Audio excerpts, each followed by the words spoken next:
Oh, hey Kenneth, it's Jeff. Hope you're having fun with the trailer, and hopefully this helps you out. I'm going to do a series of videos for you. This first one's on winterization, and when I go through it, I'll also hit some of the problem areas.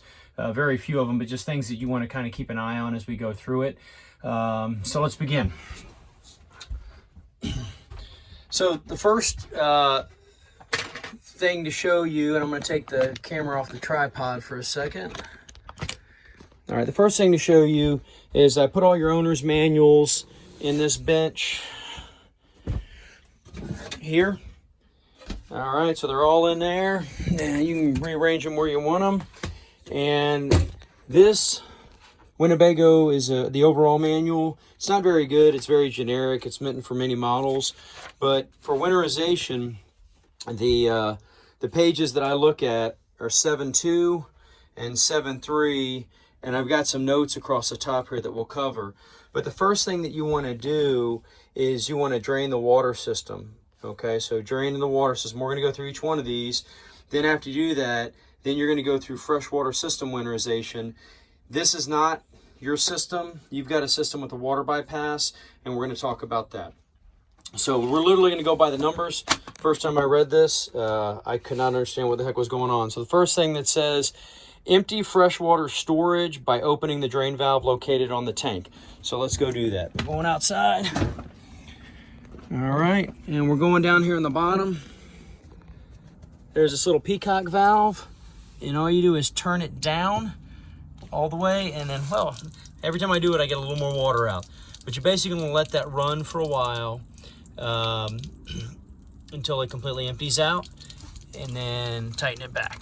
So I'm going to go ahead and tighten it back right now. It's okay if there's a little water in there. All right, so that's that. Step number 2 is turn pump on and open cold water faucets.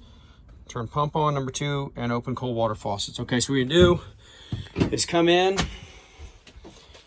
and all the cold water faucets, you know, you got this one. Oh, look, a little's coming out. Not even got the pump on. All right, gonna come into the shower. Now in the shower, I want you to notice that the shower head's laying on the ground. This shower head, of course, it usually goes up here.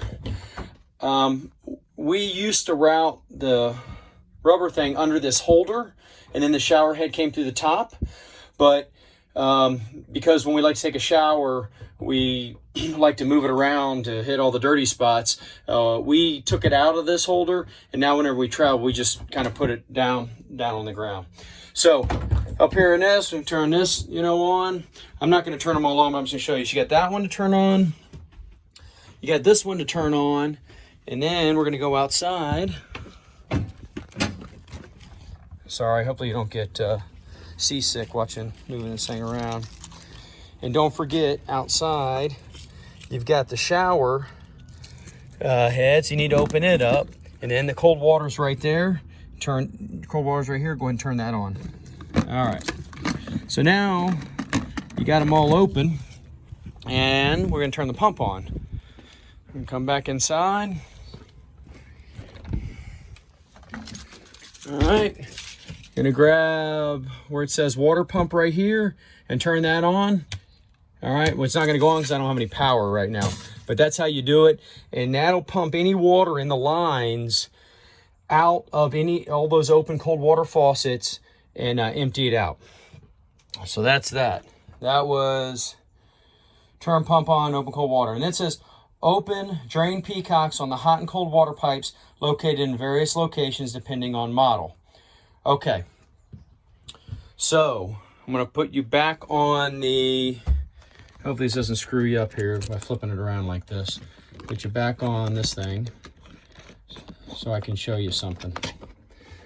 All right, so let's put the bench back together. Put this piece back in here. And typically, you don't have to move the bed for what I'm going to show you. You can open this, and then back in here, and you can't see it right now with the camera, that's where you can reach your hand back way in there with using feel, and you can open the hot and cold drain valves. I'm going to show you a different way right now because I want to show you something else.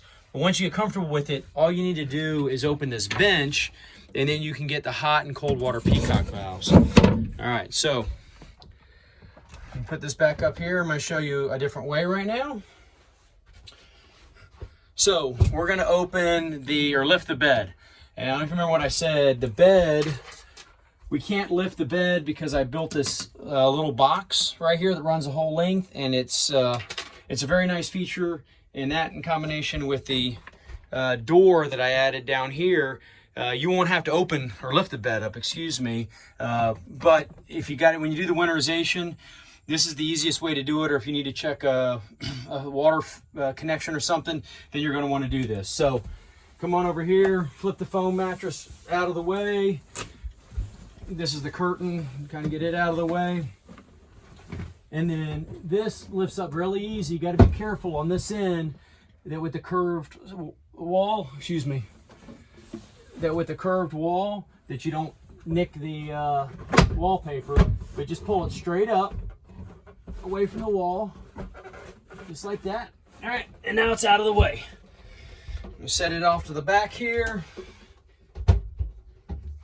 Okay. All right, now put the foam mattress back, and then we can open this thing. Voila. All right, stay where you're at. Maybe not. All right.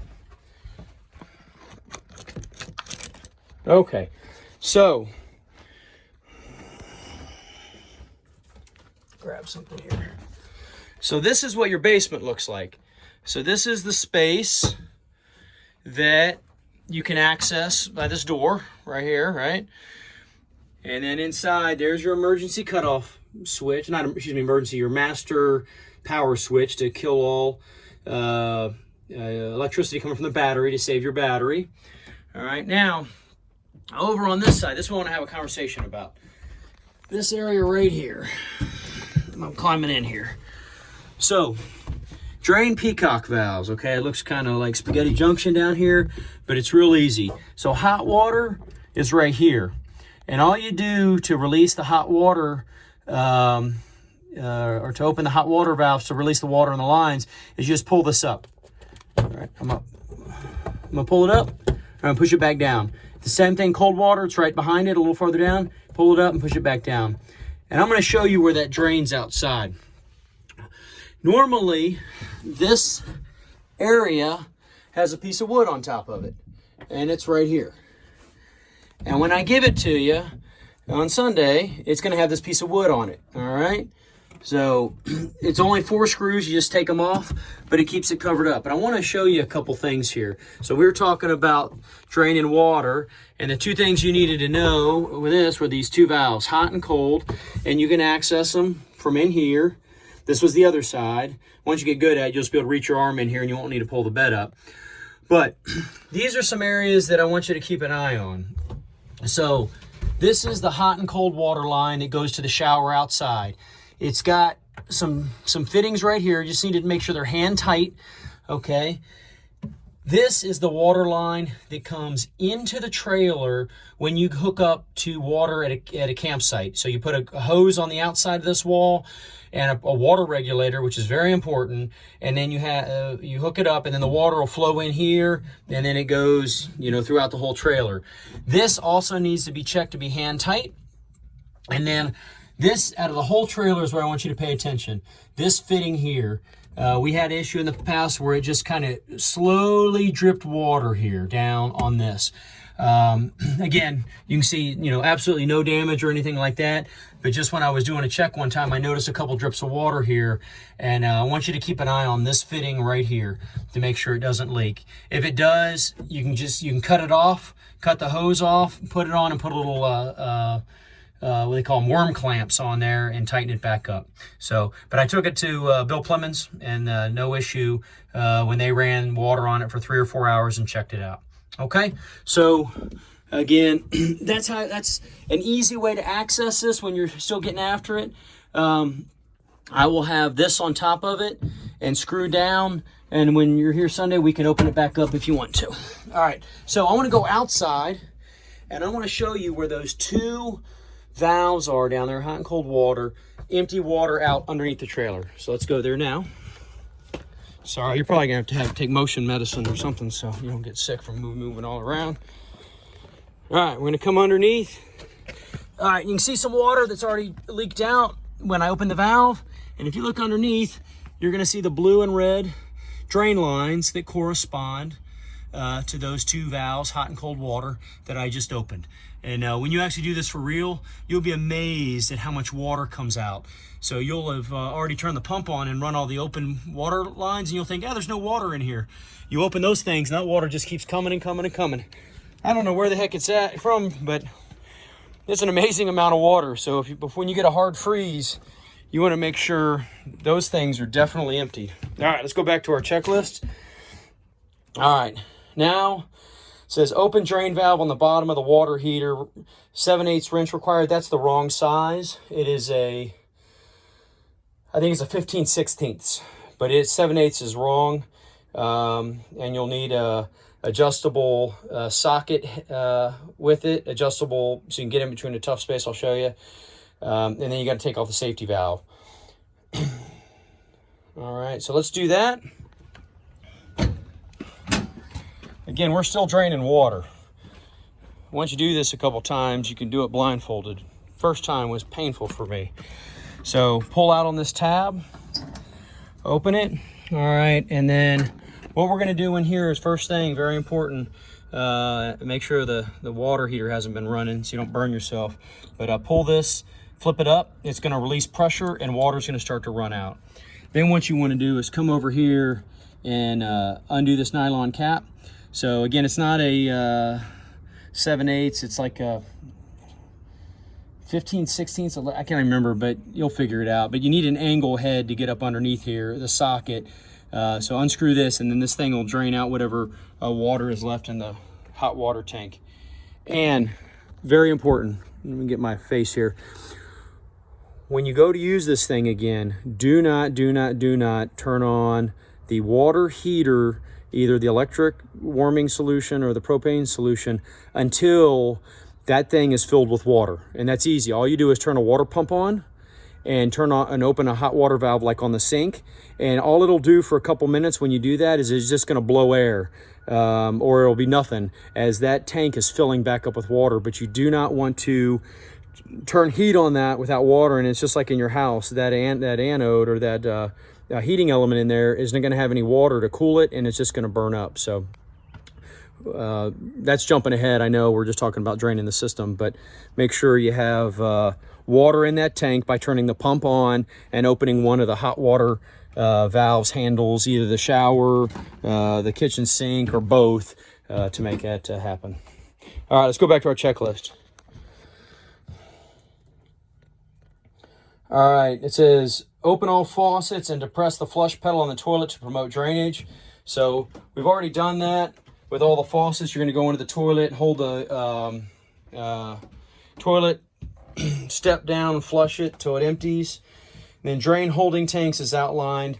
Okay, and so that's going to be draining your your black and gray tanks, and that is done by. Let's go do that.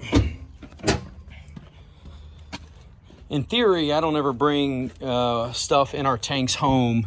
Especially the black tank, because no matter how much you empty the black tank, there's always a little bit of mess in there no matter what. You know, it's like you move around and it jostles some other stuff free. So even when I give it to you, even though I've emptied it like 3 times, there's going to be something that comes out. But remember, you want to pull this out, and that'll drain the black tank.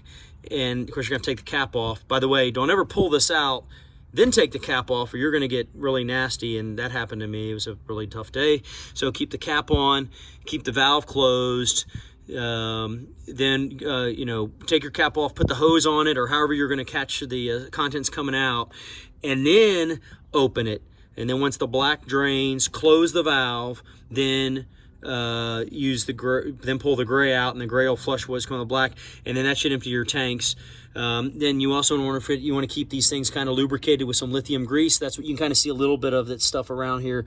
Spray them so they have easy action. It's a common issue. I haven't had it yet, but I see on the Micro Mini page on Facebook where people pull on these too hard because they are not lubricated, and they'll pull the handle right off. So easy fix, but it's kind of pain in the butt. So anyways, that's draining your tanks.